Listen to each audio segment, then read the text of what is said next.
You said something that really, really stood out to me, which was about going for these bigger opportunities. Now, I know, women owners, they definitely have, some imposter syndrome when it comes to being more visible and going for those bigger opportunities. So what would you say is something that someone could do? Like, how do you counsel your clients in terms of getting over that fear of putting themselves out there on those bigger platforms? Absolutely. So I definitely I understand the fear is real. I just literally got off the call with a client before I got on this call with you. And I would say, analyze your fear. Like, talk back to your fear. I talk back to my fear all the time. So what part of, and especially for people, because once you encounter someone like me, I say this to all my clients, oh, the next level is knocking if you encounter me. Which also means if the next level is knocking at your door, your knees are probably knocking under the table with a little bit of fear. And so I would say when that shows up, first honor the fact that you are trying something new. And I would say inside of that, interrogate it and say what part of it makes it scary. For a lot of my clients, when we talk about bigger stages, growing their platforms, there's a lot of fear around, will I be accepted? A lot of them talk about, oh, the trolls, like they have this imaginary, these cloud of haters who are just going, waiting to descend the second they get on the Today Show, right?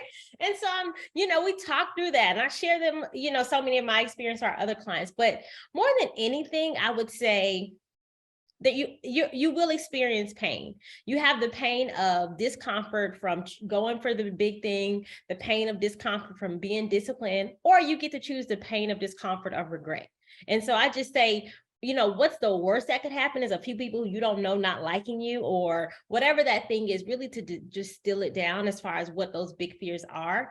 And when it comes to media and speaking, what I see is a lot of like, the biggest fear too, I would say that is the easiest one to overcome is people say, I don't know what to say. And that's when I'm like, well, you really haven't taken the time to organize your assets, right? To distill out those stories and to package yourself to be unapologetic. And so I would say for someone who is feeling a little uncomfortable, first honor anytime you're feeling discomfort.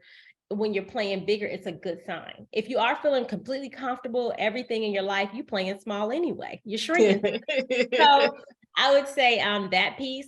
And I would say another big thing that comes up, particularly in this area, most clients are concerned about getting it quote unquote right, which is a cute way of saying I need to be perfect.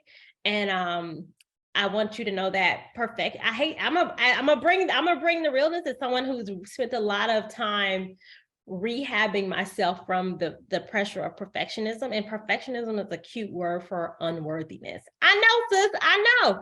And so you feel like actually you don't have to be perfect to get started. Actually, you're enough as you are to really, if you find yourself, if that's the piece of like, oh, more people, then I would say do some work around those feelings of perfectionism, which is also a cute word of unworthiness.